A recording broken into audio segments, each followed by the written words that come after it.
అందరికీ నమస్కారం. ఈ నెల ఏప్రిల్ 5వ తేదీన ఆదివారం నాడు సంకటహర చతుర్థి వచ్చింది.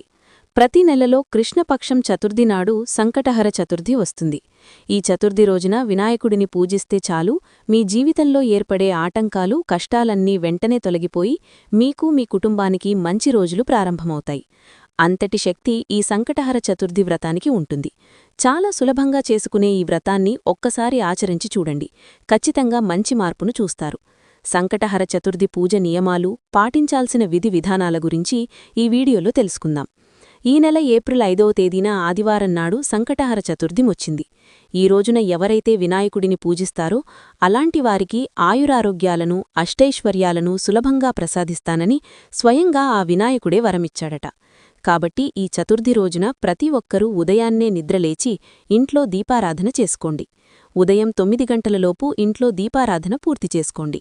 పూజ చేసే ఆడవారు ఇల్లంతా శుభ్రం చేసుకుని తలస్నానం చేసి ఇంటి గడపలకు పసుపు రాసి కుంకుమ బొట్లు పెట్టి ఇంట్లో దీపారాధన చేసుకోండి.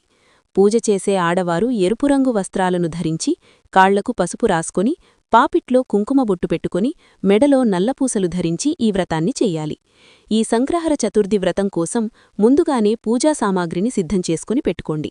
ఎర్రటి మందార పుష్పాలు లేదా ఎర్రటి గులాబీ పూలు, గరికపోచలు, అక్షింతలు, కొబ్బరికాయ, అరటిపండ్లు లేదా దానిమ్మ పండ్లు, 2 ఎండు ఖర్జూరాలు, 2 వక్కలు, తమలపాకులు ముడుపు కట్టడానికి ఒక ఎర్రటి కాటన్ వస్త్రం, వినాయకుడి చిత్రపటం లేదా వినాయకుని విగ్రహం, ఈ పూజ సామాగ్రిని మొత్తం ముందుగానే సిద్ధం చేసుకుని పెట్టుకోండి. పూజగదిలో వినాయకుని చిత్రపటాన్ని కాని, వినాయకుని విగ్రహాన్ని కాని ప్రతిష్ఠించి గంధం రాసి కుంకుమ బొట్లు పెట్టండి. ఎర్రటి మందారపూలు మరియు గరిక అంటే గణపతికి చాలా ప్రీతికరమైనవి. కాబట్టి ఎర్రటి మందారపూలతో గణపతిని అందంగా అలంకరించుకోండి. మందారపూలు అందుబాటులో లేకపోతే గులాబీ పూలతో గణపతిని పూజించవచ్చు. అలాగే గణపతి చిత్రపటానికి గరికమాల వేయండి. అయితే గరికమాల వేయలేనివారు 21 గరికపూచలను తెచ్చుకుని వినాయకుని పటం గుందు పెట్టుకోండి. ఈ విధంగా గణపతిని అందంగా అలంకరించి ఆవు నెయ్యితో కాని కొబ్బరి నూనెతో కాని దీపారాధన చేసుకోండి. గణపతి ఫోటో ముందు 2 దీపాలు వెలిగించాలి. ఈ విధంగా గణపతిని పూజిస్తూ ఓం గం గణపతయే నమః అనే మంత్రాన్ని 21 సార్లు జపించండి. ఈ రోజున ఈ మంత్రాన్ని చదివితే మీ పూజకు రెట్టింపు పుణ్యఫలితం లభిస్తుంది. ఇక గణపతి పూజలో నైవేద్యంగా దానిమ్మ పండ్లు లేదా అరటిపండ్లను నైవేద్యంగా సమర్పించండి. ఈ పూజలో అతి ముఖ్యమైనది గణపతికి ముడుపు కట్టడం. ముడుపు ఎలా కట్టాలంటే ఒక తెల్లటి కాటన్ వస్త్రాన్ని కాని, ఎరుపు రంగు కాటన్ వస్త్రాన్ని కాని తీసుకోండి. ఈ వస్త్రాన్ని గణపతి ముందు పరిచి వస్త్రానికి 4 వైపులా పసుపు రాసి మీ మనసులో ఉన్న కోరికలను మనసారా గణపతికి చెప్పుకుంటూ 3 గుప్పిళ్ల బియ్యాన్ని ఆ వస్త్రంలో పోయండి. ఆ తర్వాత 2 ఎండు ఖర్జూరాలు, 2 వక్కలు, 11 రూపాయ బిళ్లలను దక్షిణగా పెట్టి మీ మనసులోని కోరికలను మరోసారి తలుచుకొని 3 ముడులు వేసి ముడుపు కట్టుకోండి. ఈ ముడుపును గణపతి ముందు పెట్టి ధూపం సమర్పించి ఒక టెంకాయను పగలగొట్టండి. చివరిగా గణపతికి హారతి సమర్పించి సంకటహర చతుర్థి వ్రతకథను చదివి 3 ప్రదక్షిణాలు చేసి మీ పూజను ముగించుకోండి. ఈ విధంగా ఉదయాన్నే ఇంట్లో దీపారాధన చేసి మీ దగ్గరలో ఉన్న గణపతి దేవాలయానికి వెళ్లి గణపతి ఆలయంలో ప్రదక్షిణాలు చేయండి. గణపతి దేవాలయం అందుబాటులో లేనివారు ఇంట్లో ప్రదక్షిణాలు చేసుకున్నా సరిపోతుంది. ఈ వ్రతాన్ని చేసే ఆడవారు ఉదయమంతా ఉపవాసం ఉండాలి. కట్టిక ఉపవాసం లేకుండా పాలు, ఫలు మరియు సగ్గుబియ్యం స్వీకరించవచ్చు. ఇక సాయంత్రం సూర్యుడు అస్తమించిన తర్వాత స్త్రీలు మరలా తలస్నానం చేసి మీ పూజగదిలో దీపం వెలిగించి ఉదయం కట్టిన ముడుపును ఇప్పతీసి ఆ ముడుపులో ఉన్న బియ్యంతో పొంగలి తయారుచేసి ఆ పొంగలిని గణపతికి నైవేద్యంగా సమర్పించాలి. అలాగే ముడుపులో ఉన్న వక్కలు, ఖర్జూరాలు తీసి ప్రసాదంగా స్వీకరించండి. అలాగే ముడుపులో కట్టిన చిల్లర నాణాలు తీసి మీ బీరువాలో పెట్టుకోండి లేదా గణపతి దేవాలయంలో వేయండి. ఈ విధంగా ఉదయం సాయంత్రం 2 పూటలా దీపారాధన చేసి ముడుపులో ఉన్న బియ్యంతో వినాయకుడికి నైవేద్యం తయారు చేయాలి. ఉదయమంతా ఉపవాసం ఉండి స్త్రీలు సాయంత్రం చంద్రుడిని చూసి మీ ఉపవాసాన్ని విరమించండి. సాయంత్రం పూజలో నివేదించిన ప్రసాదాన్ని మీ కుటుంబమంతా తప్పనిసరిగా స్వీకరించాలి. ఈ విధంగా చాలా సులభంగా ఈ వ్రతాన్ని చేసుకోండి. మీ మనసులో ఏది కోరుకున్నా ఖచ్చితంగా నెరవేరుతుంది. అయితే ఈ వ్రతాన్ని ఆచరించడం కష్టమని భావించేవారు ఒక పూట ఉపవాసం ఉండి సంకటనాశన గణేశ స్తోత్రం చదివి మీ దగ్గరలో ఉన్న గణపతి దేవాలయాన్ని సందర్శించినా సరిపోతుంది. ఉపవాసం కూడా చెయ్యలేనివారు కనీసం 4 సార్లు శ్రీ సంకటనాశన గణేశ స్తోత్రాన్ని పఠించండి.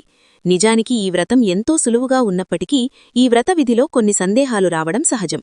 వినాయక చవితినాడు తప్ప ఈ వినాయకుని పూజలో ఎప్పుడూ కూడా తులసి ఆకులు వాడకూడదు.